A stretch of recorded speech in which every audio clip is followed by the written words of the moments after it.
And I'm Monika, and I'm Senior Publisher Success Manager for Benelux, also for Germany and Spain. Yeah, so firstly, thank you, Refinery, for inviting us. We're very happy and honoured to be here, and congratulations again on this. I think it's a fantastic event. So today what we'd like to discuss is more about how we're helping digital publishers, supporting them and helping them monetize. And in this case, how we do so with Refinery as a strategic partner of ours. I'm sure to some extent you're quite familiar with Refinery89, but we'd like to take some time to briefly introduce you to GumGum. Test. Yay! Okay, cool. All right, back in the room.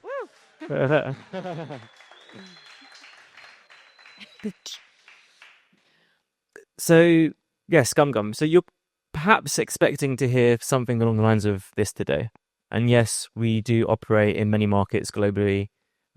We work with thousands of advertisers and have a staff of over 575. And we have a reputation for our service and professionalism. And yes, we are known for our experience, our transparency and trust, but we are super proud of this. But today, for you, what we like to do is more focus on our technology and how we use rich media creative formats to be the driving force of our success. So, like many companies, GumGum has a vision, a belief, and GumGum believes that there's a matching problem between advertisers and consumers. Over the years, both advertisers and publishers, of course, we're having to deal with very big macro industry level factors. It could be tech challenges, regulatory hurdles, and privacy concerns. However, ultimately what that's led us as we're trying to navigate these issues is perhaps leading to a world where we have quite low relevance ads that are perhaps poorly made, poorly targeted, and poorly delivered, leading to an experience for a consumer that may feel wasteful, distracting, and negative. That can have quite a negative impact, of course, to the advertiser, but also the publisher. And so with this in mind, GumGum is moving away from the identity era. I say moving, we've never been in identity era, but really pushing the narrative of the mindset era. Let's not plan campaigns and focus on people's historical searches that may now feel outdated and irrelevant. Let's try and tap into the current mindset. Let's not worry so much about what they did, but more so what they're trying to do in this moment. Let's try and meet them where they're at on the content of a page. That is their current mindset. And to offer an example, Max mentioned yesterday about the Europa League final. I'm a Tottenham fan, and so fortunately my team won last night. But also outside of my life of work and football, I'm also getting married this year. And so recently I've been doing a lot of research into venues, honeymoons, hotels maybe. And this morning I've been engaging a lot of content related to the result last night. And I think as a consumer, I'd much rather have an experience that feels more connected to my current mindset and wanting to absorb football content rather than perhaps seeing advertisements related to hotels, honeymoons that perhaps I've already booked and already sorted. So to have that type of advertisement, perhaps it feels not so relevant to me anymore. And so that's why in the mindset era, advertising puts the consumer first. Let's create a situation where both the content and the advertising feels connected and complements one another. Why not create a more positive experience? Especially after a consumer survey found that 75% of more people are more likely to pay attention to an ad that relates to the content. Your content, the real reason ultimately why someone's on the internet in the first place. So let's really create a premium experience with our creatives that Monika will speak to in a moment. But let's really meet that mindset in that moment. And you might be asking yourselves, well, how do we do this? And we do this by utilizing the GumGum platform, which brings together proprietary contextual and attention data along with wonderful creative that helps build that perfect match. And we have a new product called the Mindset Graph, which acts as the connective tissue that brings those three core components all together in one.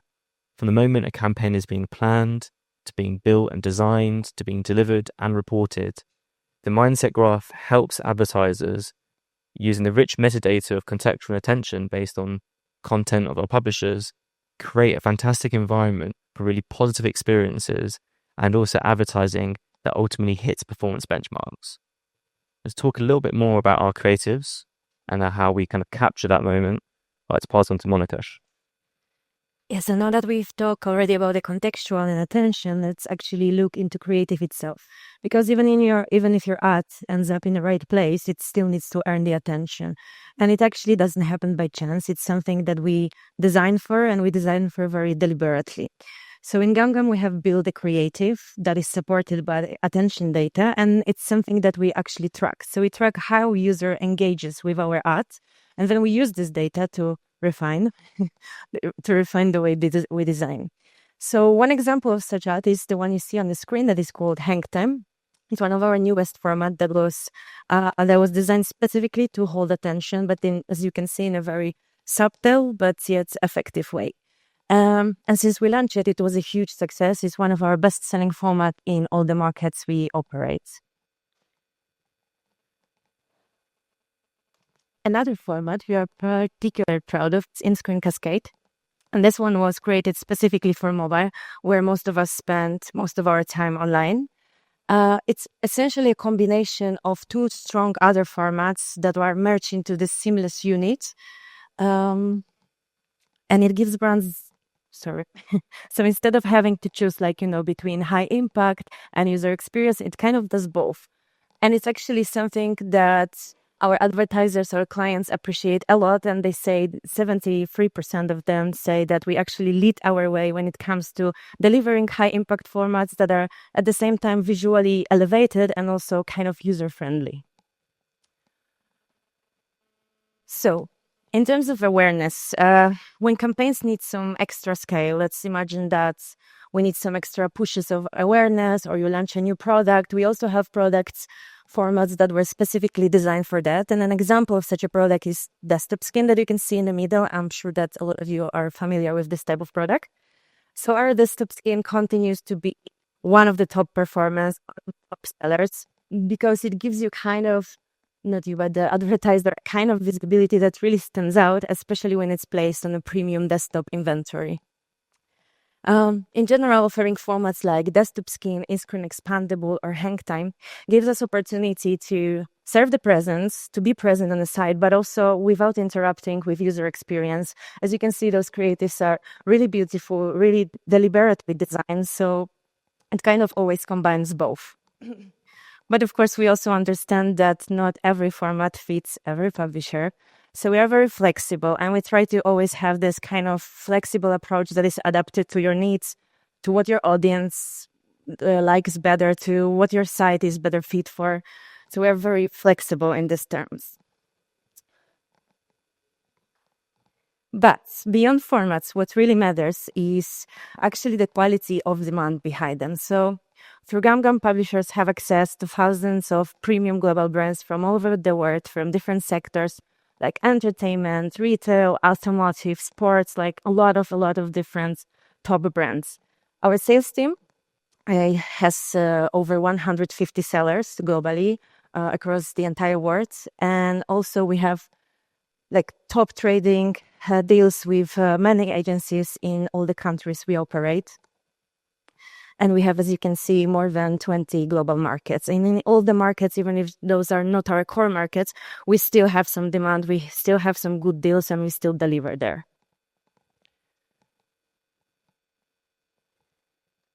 So to sum it up, why some top publishers value our partnership, why they want to work with GumGum. In our experience, I would say that there are three main components that they usually mention. One of them is definitely reliable performance. The other one is what I already mentioned briefly, so access to really unique and high-level demand, and also the flexibility we have when it comes to the setup.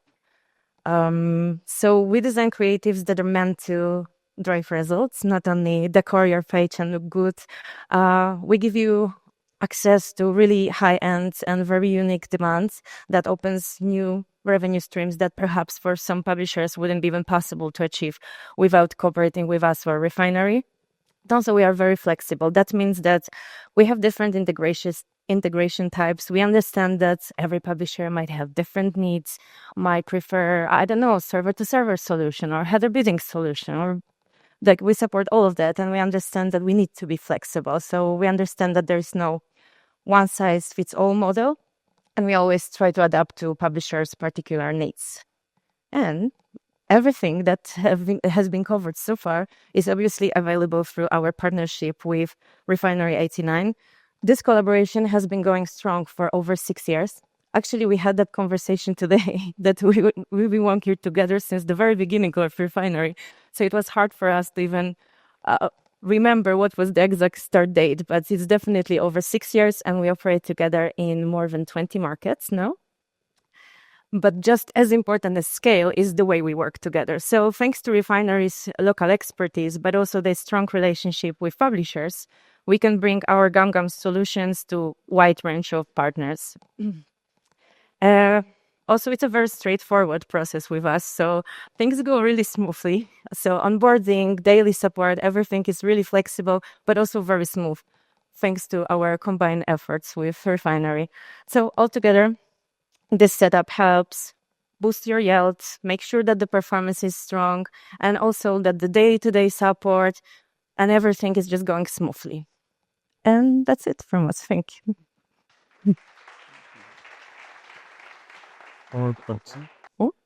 Now, there you go.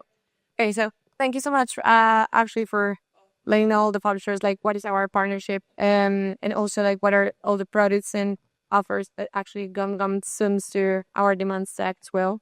And yeah, in fact, everything that they did say and all the formats that they have presented are available through our like joining us, partnership us.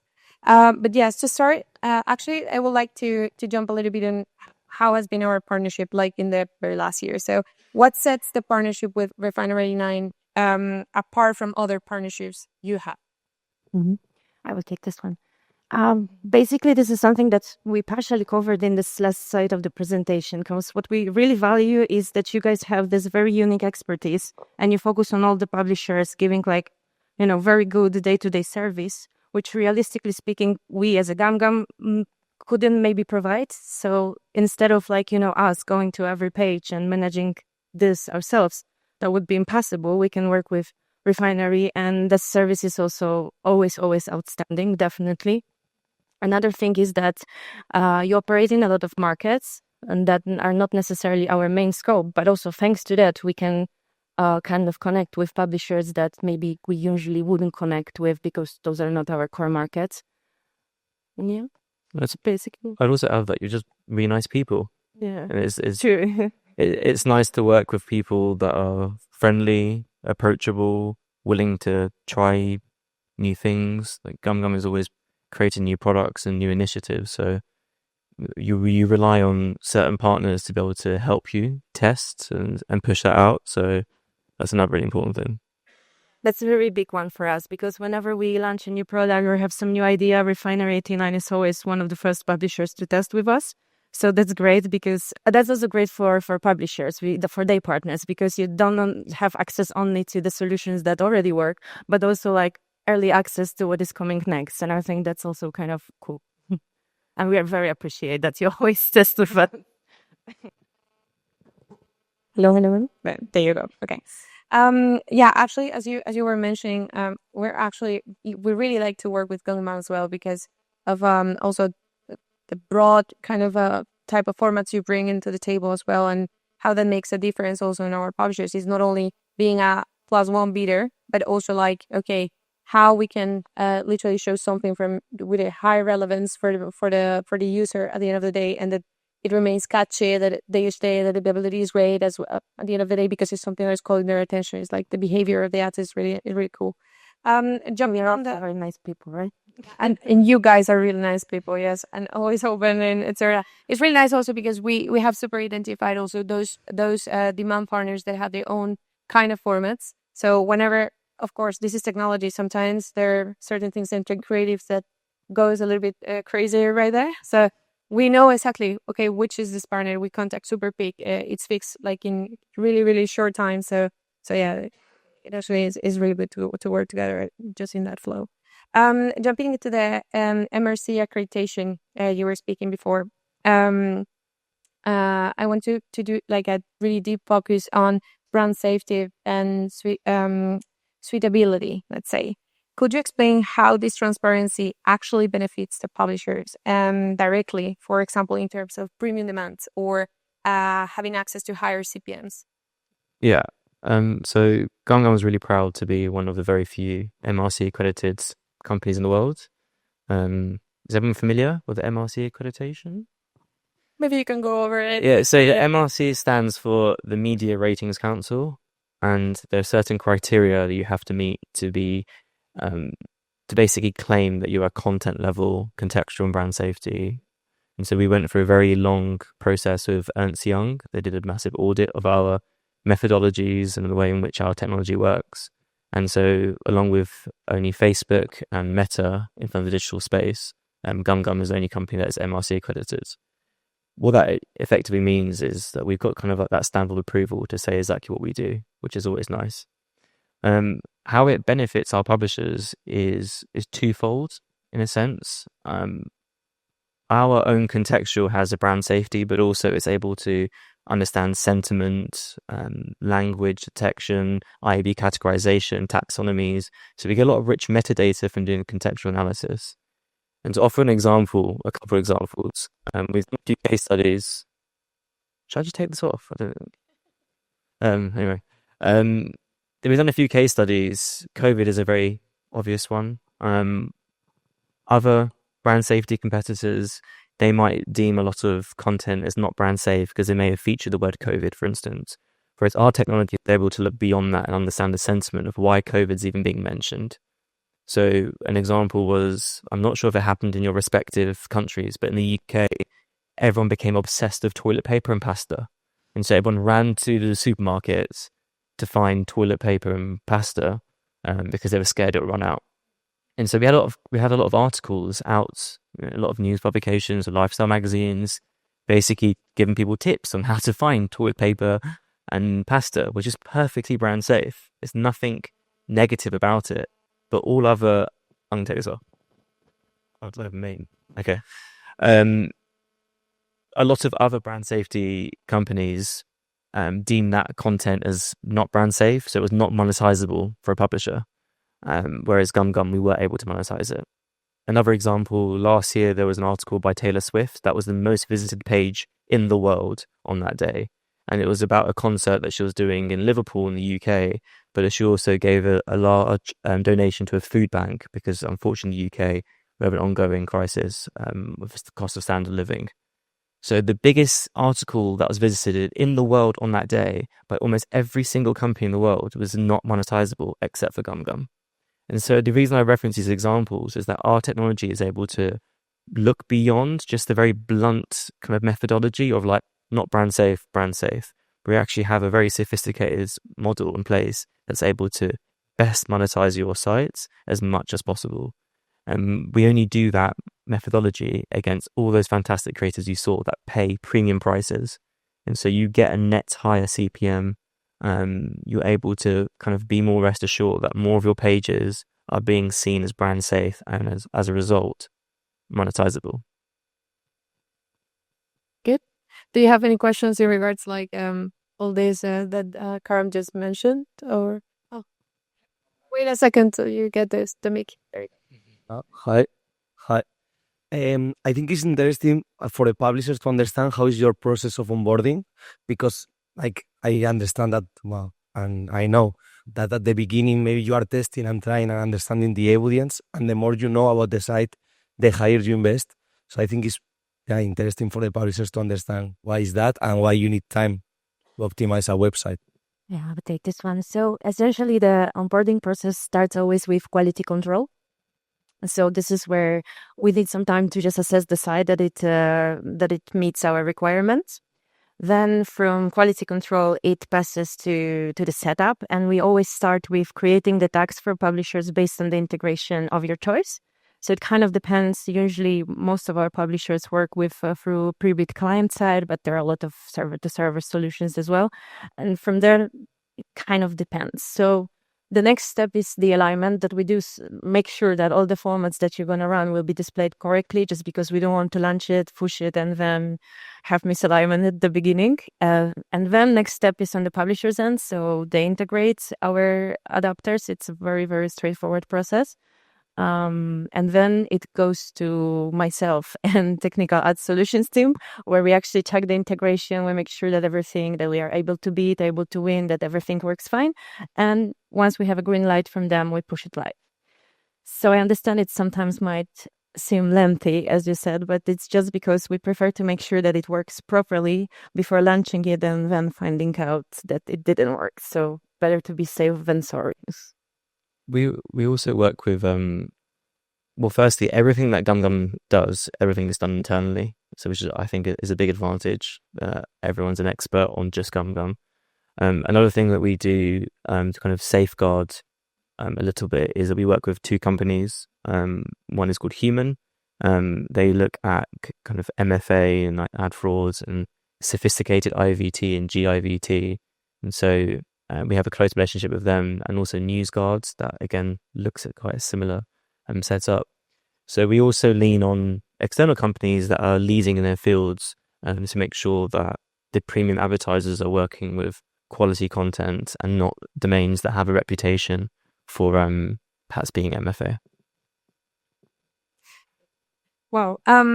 Actually, going through the same topic, you were actually mentioning during the presentation that you guys make a mix in between a smart placement, but also like engagement ads, that actually make something relevant for the user.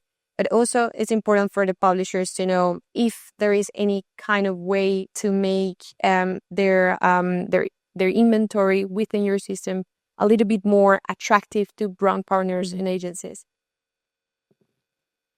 Should I take this one? Yes, so I would say that maybe it's important to understand that our technology always optimizes towards the best performance, and it depends on a campaign, but always optimizes towards the better attention, better CPR, better viewability. So making sure that, for example, your site doesn't have any ad cluttering is a must, I would say, because obviously, if you're going to have more than, let's say, 5 slots, it's going to be too much. When the user experience is bad and it really drags down the performance, then kind of the site will be optimized out from a lot of campaigns that prioritize the performance. So that's a must. Another one I would say, taking advantage of how great Refinery is in communication and like solving a lot of issues. Because if you know beforehand that something is going to change, or there is a misalignment, or you don't like something, or you see that the same ad was displayed too many times, then just reach out to Refinery, tell them, I don't think it's okay, I would like to change it, and I'm sure that together we would solve it. So those two factors I would definitely mention. Plus, also when we see that the site is like rejected by Verity or is categorized as not safe, and we see that the quality of articles decreased, for example, and there are, I don't know, the emotional impact that we also measure through Verity is not good, then we would also reach out to Refinery and we would tell them that, look, we see huge change here, maybe we can do something about it. I'm really pleased that, like Max, for instance, mentioned that less is more, and then whilst he was at Better Collective, they made a lot of changes. And that very much is our way of working. Like, performance is paramount, and I'm very happy to admit that, like, it might sound a bit strange, but we're willing to actually sacrifice our margin to make sure that performance is optimal, because we have this understanding or belief maybe that if we focus on the performance, which is ultimately what the advertiser is buying, then we're going to always see sustained growth and continuation of stability. Whereas, I've worked at other companies and margin has been absolutely paramount, and or just like the amount of ads on page, and it actually doesn't, as much as we don't want ads on page. I believe that as well. We do need to respect that it's ultimately what the advertisers are trying to capture. They're the ones that are holding the money. They're the ones that are effectively paying us. And so I think if we create a world or a system in which helps them, it's going to help you as well. And so the reason, a lot of what we discuss, you may be thinking, why does that really matter to me as a publisher? Because it felt perhaps a little bit advertiser focused. But the reason why I would say it does matter to you is because the type of work that we're trying to capture, and many other great companies are doing as well, we're trying to make sure that advertising comes through our pipes and to your content as well. And so the way we're doing that is how we're seeing best fit is to suit the consumer, suit the advertiser, to drive performance. If you focus on performance, everything else will work fine. Absolutely. Okay. Good. Actually, to get to finalize a little bit this Q&A session, you actually showed some of your let's say most known formats, and they're quite different. The creatives are nice, or at least like the people that we work in advertising is like, oh, this is cool. This is not the normal display banner 300, 250, you know. So are really cool. But some publishers actually, depending, some are all in to try new things, all in to try new formats. There are some others that are just like, no, just, you know, let's just stick to the traditional thing, you know, let's work with what we know already works. In your case, like if you had to choose just one ad formats, the ones you offer, I know the political question we will say no, all of them are great. But actually if you need to choose just one, what would it be? Which one? There actually isn't one in particular, because what we try and do is we're aware of that. We're aware that not all publishers will accept all the formats. And so as a result of that, we go to the advertisers and say to them, include all of them. And so we showed you basically 4 of our core formats, and they are 4 of our core formats. And month for month, we basically see an even 25% split between all of them. Some months might be 20% one of them, 30% the other, and it depends. But if I was to give one recommendation, if I had to answer the question directly, I would say that perhaps the in-screen one, which was the footer, and the in-screen cascades, which was the second format, which was the BBC ad for Doctor Who, that launches from the same position as the footer. So from that one position on page, which we normally map to a 320 by 50, you have access to multiple formats and that one single position. Whereas a desktop skin, we try to do like a 970 by 250 on desktop, which also helps with your CLS and core web vitals. And then hang time is from a mobile 300 by 250. So if you're saying that GumGum can only map to one position on page, I would say that 320 by 50. Not only because it maximizes scale, because it's a mobile environment, but for in-screen cascades. In-screen cascade is a really unique product because it almost captures the same level of impact as a desktop skin, but in the mobile world, where scale is, of course, I would say 80% of your scale could be mobile. So you're seeing large investment in one product in a mobile environment where perhaps your scale is. Oh, great. Thanks so much for the insights. And well, of course, we're here, we have some clients, here we have some leads. Of course, we can just, later on, when advancing in negotiations, we can just jump on all these things and actually know which one will be suit better to your page itself.